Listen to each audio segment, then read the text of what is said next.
Hello વિદ્યાર્થી મિત્રો, ધોરણ 9 વિષય સામાજિક વિજ્ઞાન પાઠ 15 જળ પરિવહન.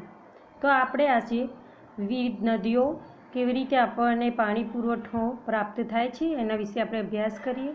જળ પરિવહન સંબંધ એક ક્ષેત્રની નદીતંત્ર વ્યવસ્થિત પ્રણાલી માટે વપરાય છે. ભારતનો ભૂપૃષ્ઠ જોતાં જણાય છે કે એક મુખ્ય નદી અને તેની શાખા નદીઓ. તો એક મુખ્ય નદી આપણે ગંગા લઈ લઈએ અને એની સાથે કેટલીક શાખા નદીઓ પણ જોડાયેલી જોવા મળે છે. એવી રીતે પાણી પુરવઠો વધે છે, જુદી જુદી દિશાઓમાં આવીને જોડાય છે. આ નદીઓનું જળ કોઈ જળાશય, સમુદ્ર કે રણ પ્રદેશને મળે છે. તો આ નદીઓ એનું જળ છે તો કોઈ જળાશય, કોઈ દરિયાને અને કોઈ અથવા રણ પ્રદેશમાં લુપ્ત થાય છે. આ પ્રકારે એક નદી તંત્ર દ્વારા તેનો પ્રવાહ જે ક્ષેત્રમાંથી પસાર થાય છે તેની નદી બેસિન કહેવાય છે. દાખલા તરીકે નર્મદા. તો નર્મદા આપણા મધ્યપ્રદેશમાંથી આવે છે. કોઈ પર્વત કે ઉચ્ચ ભૂમિ નદીઓના જળ પરિવહનને એકબીજાથી અલગ કરે છે. તો નદીના પાટ પડે છે તો એને જુદા કોણ પાડે છે? તો કોઈ પર્વત કે ઉચ્ચ ભૂમિ પાડે છે. એટલે કે નદીનું પાણી અથડાય પર્વતને અને એનું વહેણ અલગ અલગ દિશામાં જતું રહે છે. તો આપણે હવે જોઈએ પ્રવાહ નંબર બ અને પ્રવાહ નંબર અ અને બ, જળ વિભાજન. તો આ વચ્ચે આપણે જે છે તે નદી જળ વિભાજન ઉચ્ચ પર્વતને અથડાય છે અને અમુક ફાટનું પાણીનું આ બાજુ જાય, આ દિશામાં જાય અને બીજો ફાટ પેલી દિશામાં જાય. એટલે પાણીનો પ્રવાહ બે દિશાઓમાંથી પસાર થઈ જાય છે. આટલું જાણો. વિશ્વનો સૌથી મોટો નદી બેસિન એમેઝોન નદી છે. ભારતની સૌથી મોટી નદી બેસિન ગંગા નદી છે. તો વિશ્વની સૌથી મોટી નદી બેસિન કયો છે? તો એમેઝોન સૌથી એનો નદી બેસિન છે અને ભારતની ગંગા છે. તો ભારતનો જળ પરિવહનની રચના ભૌગોલિક રચનાને આધારે કરવામાં આવે છે. તેના આધારે ભારતની નદીઓને બે વિભાજન પાડવામાં આવે છે, એક હિમાલય અને એક દ્વીપકલ્પીય નદીઓ. તો હિમાલયની આપણે જોઈએ પ્રાકૃતિક રચનાની વિશેષતાને કારણે ભારતની નદીઓમાં બે વિભાગ પાડવામાં આવે છે. એને કારણે હિમાલયની નદીઓ અને દ્વીપકલ્પીય નદીઓ. તો મોટા તફાવત જોવા મળે છે. હિમાલયની નદીઓનો જળ પ્રવાહ કાયમી જોવા મળે છે, કારણ કે એક હિમાલય ઉનાળાની અંદર બરફ પીગળવાના કારણે એ નદીઓમાં પાણી બારે માસ રહે છે. ઉનાળામાં જે ઉનાળો આવે છે ત્યારે ગરમી હોય ત્યારે બરફ પીગળે છે અને ચોમાસામાં વરસાદને કારણે જોવા મળે છે અને શિયાળાની અંદર હિમના કારણે પાણીનો પ્રવાહ જોવા મળે છે. એટલે કે બારે માસ હિમાલયની નદીઓમાં પાણી જોવા મળે છે. તેમાં બારે માસ જળ પ્રવાહ રહે છે, કેમ કે ચોમાસામાં વરસાદને કારણે, ઉનાળામાં શિખરો બરફ પીગળવાના, તળેટીના જળ જથ્થાના વધારો થતાં નદીઓનો પ્રવાહમાં વધારો થાય છે. હિમાલયની મુખ્ય બે નદીઓ સિંધુ અને બ્રહ્મપુત્ર છે. તો હિમાલયની મુખ્ય કેટલી નદીઓ છે? તો બે, એક સિંધુ અને એક બ્રહ્મપુત્ર. આ પર્વતમાળા ઉત્તરના ભાગોમાંથી નીકળે છે અને આ નદીઓ પર્વતો કાપીને કોતરોનું નિર્માણ કર્યું છે. હિમાલયની નદીઓ ઉદ્ભવ સ્થાનથી નીકળીને સમુદ્રને મળતા સુધીનો લાંબો રસ્તો પસાર કરે છે. એટલે કે ઉત્તરથી નીકળીને તો નીચે પૂર્વ બાજુ બંગાળાની ખાડીને મળે છે આ નદીઓ. તો આપણે જોઈએ નદીનો ઉપરનો સ્ત્રોત. જો હિમાલયમાંથી નીકળે છે નદીનો સ્ત્રોત છે તો તેને ઉપવાસ કહેવામાં આવે છે. મધ્ય એટલે એનો પાણીનો પ્રવાહ ધીમે ધીમે મધ્ય ભાગમાં જાય છે અને હેઠવાસ આપણે જોઈએ જ્યારે પર્વતો અને બધા અડે છે ત્યારે ફાટ પડે છે, એટલે કે નાળ આકારના સરોવરોનું રચના થાય છે અને છેલ્લે ડેલ્ટા એટલે સરોવરમાં એ પાણીમાં સમુદ્રને મળી જાય છે નદીઓનું પાણી. હવે આપણે જોઈએ નદી પ્રવાહની ત્રણ અવસ્થા: ઉપવાસ, મધ્યવાસ અને હેઠવાસ. નદી જ્યારે પર્વતીય ક્ષેત્રોમાંથી નીકળે છે ત્યારે તીવ્ર ઘર્ષણ કરે છે. તો નદી જ્યારે પર્વતોથી નીકળે છે ત્યારે એનો ધોધ એકદમ ઘસાદાર નીચે પડે છે. અહીંથી પોતાની સાથે પુષ્કળ પ્રમાણમાં શું લઈને આવે છે? તો રેતી કાપ વહાવી જાય છે. મધ્ય તથા હેઠળવાસમાં નદીઓનો પ્રવાહ ધીમો પડે છે. જો હવે ધોધની સાથે એકદમ સ્પીડમાં નદીનો જથ્થો નીચે પડે છે અને મધ્યવાસમાં નદીનો કેવો ધીમે ધીમે જોવા મળે છે. તેનો અપહપ વિસ્ફર સંપાકાર જોવા મળે છે. નદીઓના વિસ્ફરણને કારણે પૂરના પ્રભાવી મેદાનો ઘોડાની નાળ જેવા નાળ આકાર સરોવર રચાય છે. તો થોડું પાણી કરીને એમ સરોવર તો ઘોડાની નાળ જેવા રચાય છે. મુખ પ્રદેશ આગળ નદી અનેક શાખાઓમાં વિભાજન થાય છે. એક નદી સાથે અને ઘણી નદીઓ જોવા મળે છે. કાળક્રમે આ વિભાજિત ભાગ ત્રિકોણ આકારના અતિશય રસાળ ફળદ્રુપ ભાગમાં રૂપાંતર પામે છે, જેને આપણે ડેલ્ટા કહીએ છીએ. દ્વીપકલ્પીય નદીઓ મોસમી છે, કારણ મોસમના આધારે પાણી રહે છે, કારણ કે તેનો જળ જથ્થો માત્ર વરસાદ ઉપર આધારિત છે. તો દ્વીપકલ્પીય જે નદી છે તો એનો જથ્થો ચોમાસામાં જ વધારે જોવા મળશે. શુષ્ક ઋતુ દરમિયાન તેનો પ્રવાહ ઘટી જાય છે અથવા બંધ થઈ જાય છે. હિમાલયની નદીઓની સરખામણીમાં આ નદીઓની લંબાઈ પણ ઓછી છે. તેમજ આ નદી છીછરી છે. ભારતની પ્રાકૃતિક રચના તેમજ પહાડોના ઢોળાવને કારણે મોટાભાગની દ્વીપકલ્પીય નદીઓ પશ્ચિમ ઘાટમાંથી નીકળી છે અને પૂર્વ તરફ બંગાળની ખાડીને મળે છે. તો આ જે નદીઓ છે દ્વીપકલ્પીય નદીઓ છે તે પશ્ચિમ ઘાટમાંથી નીકળે છે અને છેલ્લે બંગાળની ખાડીમાં સમાઈ જાય છે. દ્વીપકલ્પીય નદીઓનો પશ્ચિમ ઘાટ એ મુખ્ય જળ વિભાજન બને છે. તો આટલું જાણો. જળ પરિવહનની ગોઠવણી. મુખ્ય નદી અને તેની શાખા નદીઓની ગોઠવણી નીચે મુજબ છે. વૃક્ષાકાર પ્રણાલી, આ તો ખાલી જોવાની છે.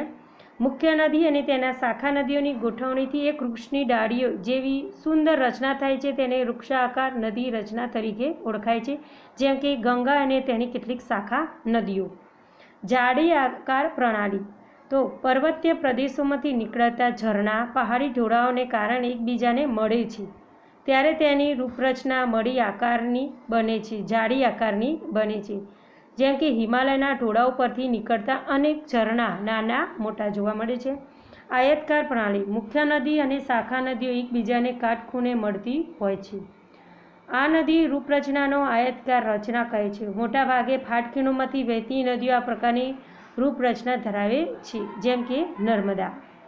કેન્દ્રત્યાગી પર્વતકાર પ્રણાલી, પર્વતીય વિસ્તારોમાં એક પર્વતની ચારે બાજુથી ઝરણા, એક પર્વત હોય અને એની ચારે બાજુથી ઝરણા નીકળતે ચારે બાજુ નદી રૂપરચના બનતા હોય તેને પર્વતીય આકાર નદી રૂપરચના તરીકે ઓળખાય છે, જેમ કે સૌરાષ્ટ્રની નદીઓ.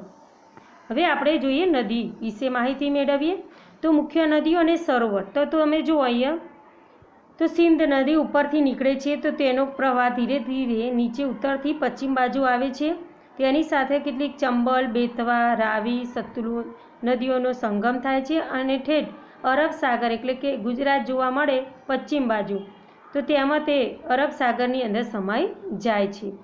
તો હવે જો જે ગંગા નદી છે, ગંગા નદી આપણને ઉત્તર તરફથી વહેતી જોવા મળે છે, તો તે યમુનાને મળે છે, ઘણી નદીઓને મળે છે, સોન નદીને મળે છે. પછી એનો જે પ્રવાહ છે ધીરે ધીરે કઈ બાજુ, પૂર્વ બાજુ બંગાળની ખાડીને મળે છે. તો આ હતી આપણા નદીઓનો જોવા મળે છે. ગંગાને જો યમુના, ચંબલ, બેતવા જેવી નદીઓના શાખા મળે છે. તો આપણે જોઈએ નર્મદા નદી. નર્મદા નદી છે મધ્યપ્રદેશમાં, તો તે તાપી નદી પણ મધ્યપ્રદેશમાં જોવા મળે અને તે ગુજરાતમાં થઈને પસાર થાય છે. ગોદાવરી જો દક્ષિણની અંદર ગોદાવરી છે,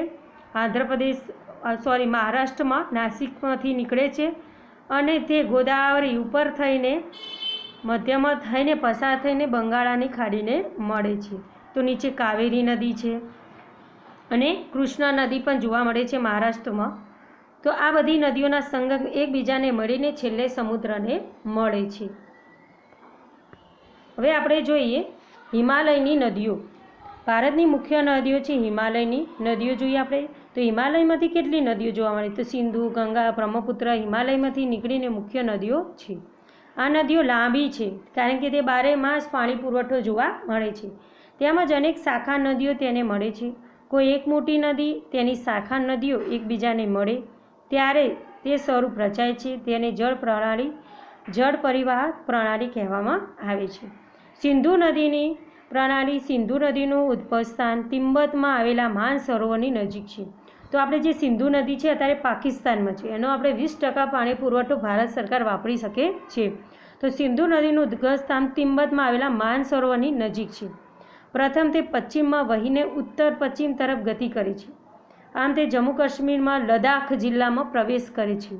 તો ભારતની અંદર લદ્દાખ જિલ્લામાં પસાર થાય છે. અહીં તેને દુર્ગમ કોતરોનું નિર્માણ કર્યું.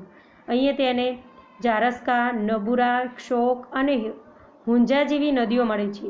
તો સિંધુ નદીને કઈ નદીઓ મળે છે? જારસ્કર, નુબુરા, ક્ષોન, હુંજા જેવી નદીઓ મળે છે. સિંધુ નદી બાલુચિસ્તાન તથા ગિલગિટ ક્ષેત્રોમાં વહી અટક આગળ પર્વતીય ક્ષેત્રોમાંથી બહાર નીકળે છે.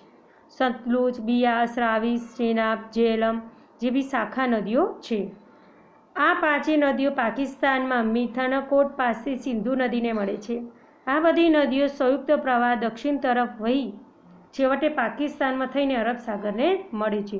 તો જે સિંધુ નદી છે કેટલી નદીઓની સાથે મળીને છેલ્લે અરબ સાગરને મળે છે. તો પશ્ચિમ બાજુ અરબ સાગરને મળે છે.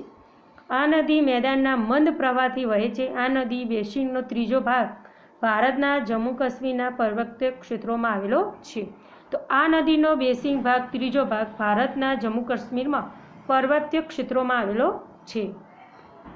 હવે આપણે જોઈએ, આટલું જાણવું ગમશે. સિંધુ નદીની લંબાઈ 2900 કિમી છે. સિંધુ નદીના પાણીની વહેંચણી ક્યારે કરવામાં આવી? તો 1960માં પાકિસ્તાન સાથે વહેંચણી કરાર કરવામાં આવ્યો. તે અનુસાર તેના જળજથ્થામાંથી ભારત 20% જળનો ઉપયોગ કરી શકે છે. સતલુજ, રાવી, બિયાસ જળના ઉપયોગથી પંજાબ, હરિયાણા, રાજસ્થાન, દક્ષિણ પશ્ચિમ ક્ષેત્રોમાં સિંચાઈ શક્ય છે. તો સતલુજ, રાવી, બિયાસનો નદીઓનો ઉપયોગ આપણા ભારતના કયા રાજ્યો કરી છે? તો પંજાબ, હરિયાણા અને રાજસ્થાન. હવે આપણે જોઈએ ગંગા નદી પ્રણાલી. હિમાલયની ગંગોત્રી હિમનદીમાંથી નીકળતી. તો આપણા ગંગા છે ક્યાંથી નીકળે? હિમાલયની ગંગોત્રી હિમનદીમાંથી નીકળીને ભગીરથી, અલકનંદા, દેવપ્રયાગમાં ઉત્તરાખંડ પરસ્પર મળે છે. પહાડી પ્રદેશો છોડી ગંગા હરિદ્વાર આગળથી મેદાની પ્રદેશોમાં પ્રવેશે છે. તો હરિદ્વારની આગળથી મેદાનોની પ્રદેશોમાં પ્રવેશે છે. હિમાલયમાંથી આવતી અનેક નદી ગંગા નદીને મળે છે. તો હિમાલયમાં ઘણી બધી નદીઓ આવે છે અને ગંગાને મળે છે. જેમાંથી મુખ્ય નદીઓ છે યમુના, ઘાઘરા, ગંગટ, કોસી. હિમાલયમાં યનોત્રીમાંથી યમુના નીકળે છે. આ નદી ગંગાની જમણી બાજુ વહીને, તો આ ગંગા જે છે યમુના ગંગાની જમણી બાજુ વહીને અલ્હાબાદ, ઉત્તર પ્રદેશમાં અલ્હાબાદ પાસે ગંગામાં મળી જાય છે. તે ઘાઘરા, ગંગટ અને કોસીના મૂળ નેપાળમાં છે. તો આ ત્રણ નદીઓનો સંગમના મૂળ ક્યાં છે? તો નેપાળમાં. તેને કારણે ઉત્તરના મેદાનો પ્રદેશો દર વર્ષે પૂરનો પ્રકોપ જોવા મળે છે. કેટલાક વિસ્તારોમાં ભારે જાનમાલ હાનિ થાય છે, કારણ કે ત્રણ નદીઓ ભેગી થાય છે અને દર વર્ષે પૂર આવે છે. તેમ છતાં આ નદીઓની રચેલા ફળદ્રુપ કાપના મેદાનોમાંથી ભારત કૃષિ ક્ષેત્ર સમુદ્ર પ્રાપ્ત કર્યું છે. આ નદીઓને કારણે ઉત્તર ભારતમાં નદીઓના કારણે કાપ આવે, નવો કાપનું સર્જન થાય છે અને ખેતી પણ સારી બને છે. એટલે કે ઉત્તર ભારતને એને અનાજનો ભંડાર કહેવામાં આવે છે. દ્વીપકલ્પીય ઉચ્ચ પ્રદેશોમાંથી નીકળતી કેટલીક નદીઓ ચંબલ, બેતવા, યમુના તથા સોન ગંગા નદીને મળે છે. આ નદીઓનો અર્થ શુષ્ક ક્ષેત્રોમાંથી નીકળે છે, તેમજ તેની લંબાઈ પણ ઓછી છે. તેઓનો જળ જથ્થો પણ મર્યાદિત છે, કારણ કે દ્વીપકલ્પીય એ ચોમાસા આધારિત નદીઓ છે. ઉત્તર તથા દક્ષિણમાંથી મળતી નદી સંયુક્ત પ્રવાહ આગળ વધી બે ભાગમાં રચાય છે. એક ફાટો બાંગ્લાદેશમાં પ્રવેશે છે. અહીંયા તેને પદ્મા નામે ઓળખવામાં આવે છે. તો બાંગ્લાદેશમાં પ્રવેશે છે તો ત્યારે એને પદ્મા નામે ઓળખવામાં આવે છે. બીજો ફાટો પશ્ચિમ બંગાળમાં ભગીરથી હુગલી નામે ઓળખવામાં આવે છે. છેવટે આ બંને પ્રવાહ બંગાળાની ખાડીને મળે છે. ગંગાનો પ્રવાહ બાંગ્લાદેશમાં પદ્મા નામે ઓળખાય છે. તો આપણી જે ગંગા છે બાંગ્લાદેશમાં પ્રવેશે છે તો કયા નામે ઓળખાય છે? તો પદ્મા. અને બ્રહ્મપુત્ર નદીનો પ્રવાહથી સાથે મળી જાય છે. આ બંનેનો સંયુક્ત પ્રવાહને મેઘના નામે ઓળખાય છે. તો બ્રહ્મપુત્ર અને ગંગાનો બાંગ્લાદેશમાં પ્રવેશે છે તો બંને નદીઓને કયા નામે ઓળખાય છે? તો મેઘના. બ્રહ્મપુત્ર નદી મુખ્ય ત્રિકોણ પ્રદેશ સૌથી વધુ રસાળ ફળદ્રુપ પ્રદેશ છે. તેને સુંદરવન નામે ઓળખવામાં આવે છે. તો આ જે ડિટેલ છે આટલું જાણો. ગંગાના મુખ્ય ત્રિકોણ અને સુંદરવન એટલા માટે કહેવામાં આવે છે કારણ કે અહીં સુંદરી નામના વૃક્ષો પુષ્કળ પ્રમાણમાં થાય છે. તો ક્યાં થાય છે? તો પશ્ચિમ બંગાળ. ભારતમાં સુંદરબન મુખ્ય પ્રદેશ મેઘનૂર જંગલો માટે અત્યંત જાણીતા છે. ગંગાની નદીની કુલ લંબાઈ 2500 કિમી વધુ છે. અંબાલા શહેર ગંગા અને સિંધુ નદી વચ્ચે જળ વિભાજનનું કામ કરે છે. બંગાલાથી સુંદરબન સુધીની લંબાઈ 1800 કિમી સુધી છે, પરંતુ અહીંથી ધીમો ઢોળાવ છે. અંબાલા સમુદ્ર સપાટીથી 300 મીટરની ઊંચાઈએ છે. સુંદરબન સમુદ્રની સપાટીથી નજીક છે. ગણતરીથી વિચારતા પ્રત્યેક 6 કિમી 1 મીટર ઢોળાવ ઓછો થાય છે. તેથી આ નદી વિસર પણ વધારે જોવા મળે છે. હવે આપણા બ્રહ્મપુત્ર નદી જોઈએ. બ્રહ્મપુત્ર નદી તિબ્બતમાં આવેલા માનસરોવર પૂર્વ તરફથી સિંધુ અને સતલુજના મૂળ નજીકથી નીકળે છે. તો હવે આપણે જોઈએ તિબ્બતથી ચીનમાંથી બ્રહ્મપુત્ર નદી નીકળે છે પૂર્વ તથા સિંધુ પૂર્વમાંથી તથા નીકળે છે અને સિંધુ અને સતલુજ મૂળ નજીકથી નીકળે છે. તેથી વધુ પ્રવાહ લંબાઈ ભારતની બહાર છે. બ્રહ્મપુત્ર નદીનો તેનું પાણીનું વહેણ ભારતની બહાર સૌથી વધારે જોવા મળે છે. આ નદી હિમાલયની શ્રેણીએ સમાંતર પૂર્વમાં રહે છે. નાબ ચાબરાવા પાસેથી અંગ્રેજી યુ આકારે વળાંક લે છે. તો બ્રહ્મપુત્ર નદી કેવો આકાર લે છે? તો યુ આકારે વળાંક લઈ ભારતના અરુણાચલ પ્રદેશમાં પ્રવેશે છે. અહીંયા દિહાંગ નામે ઓળખાય છે. દિહાંગ, લોહિત અને કેનુલા જેવી તેની શાખા નદીઓ છે. તો બ્રહ્મપુત્રની શાખા નદીઓ કઈ છે? તો દિહાંગ, લોહિત અને કેનુલા. આ નદી મળીને આસામમાં બ્રહ્મપુત્ર તરીકે ઓળખવામાં આવે છે. તો આટલું જાણો. બ્રહ્મપુત્ર નદી એકમાત્ર પુરુષવાચક સર્વનામ ધરાવતી નદી છે, જેથી લંબાઈ 2900 કિમી છે. બ્રહ્મપુત્ર નદી તિબ્બતમાં તેસાંગપો, બાંગ્લાદેશમાં જમુના નામે ઓળખાય છે. બ્રહ્મપુત્ર સમગ્ર પ્રવાહ દરમિયાન માજુલી નામનો એક નદી ટાપુ, જે વિશ્વનો સૌથી મોટો ટાપુ છે. તિબ્બતમાં આ નદીઓના કાપનું પ્રમાણ બહુ ઓછું છે. તો તિબ્બતમાં આ નદીઓ કાપનું પ્રમાણ ખૂબ ઓછું જોવા મળે છે. ભારતમાં આ નદી વધારે વરસાદવાળા ક્ષેત્રોમાંથી પસાર થાય છે.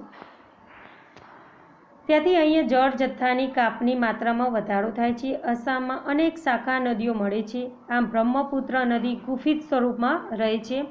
દર વર્ષે વર્ષા ઋતુમાં નદીના જળ જથ્થામાં મોટો વધારો થાય છે. પરિણામે આસામ, બાંગ્લાદેશમાં વારંવાર આવતા પૂરથી ભારે વિનાશ થાય છે. ઉત્તર ભારતની બીજી નદીઓ કરતાં આ નદી વિરોધાભાસ જોવા મળે છે. આસામ ચોમાસા દરમિયાન પડતા વરસાદને કારણે વધારે માત્રામાં નિક્ષેપણ થાય છે. આ નદીમાં રેતીના પ્રમાણ વધારો થાય છે, તેથી સપાટી ઊંચે આવી જાય છે. તેથી આ નદીનો પ્રવાહમાં વારંવાર માર્ગ પરિવર્તન જોવા મળે છે. તો વિદ્યાર્થી મિત્રો, આટલું વાંચન કરજો અત્યારે.